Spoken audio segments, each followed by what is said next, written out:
শীতকালে অনেকে লক্ষ্য করেন যে তার পেনিসটা আগের তুলনায় একটু ছোট হয়ে যাচ্ছে। সবসময় ছোট হয়ে থাকে, দেখতে অনেকটা বাচ্চাদের পেনিসের মতো দেখা যায়, মনে হয় একদম ভিতরের দিকে ঢুকে যাচ্ছে। বিশেষ করে গোসলের পর পেনিসের সাইজ এতটাই ছোট হয়ে যায়, অনেকে এটা নিয়ে একটু দুশ্চিন্তায় পড়ে যায়। আসলে শীতকালে এমনটা কেন হয়, এটা অ্যাকচুয়ালি কোনো প্রবলেম কি না, সেটাই মূলত আজকের ভিডিওতে আপনাদেরকে জানানোর চেষ্টা করব। প্রিয় দর্শক, শীতকালে যখন তাপমাত্রা অনেকটা কমে যায় তখন আমাদের শরীর তার বডি টেম্পারেচারটাকে সুরক্ষিত রাখতে বিভিন্ন ধরনের রিয়াকশন দেখায়।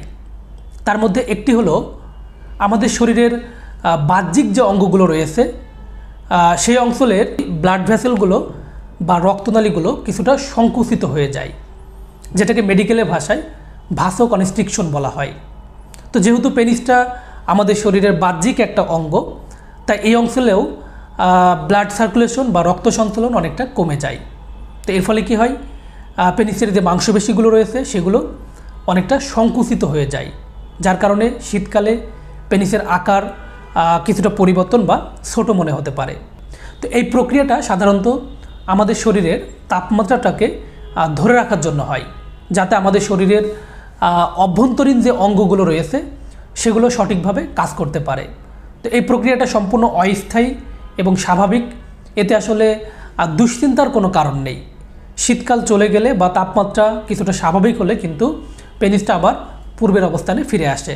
তো এটা নিয়ে আসলে দুশ্চিন্তার কোনো কারণ নেই। তবে শীতকালে পেনিসের আকারের যে পরিবর্তনের কথা বলা হচ্ছে, এটা শুধুমাত্র পেনিসটা যখন নরম অবস্থায় থাকে বা স্বাভাবিক অবস্থায় থাকে তখনই কিন্তু এই পেনিসের আকারের এই পরিবর্তনটা কিছুটা বোঝা যায়।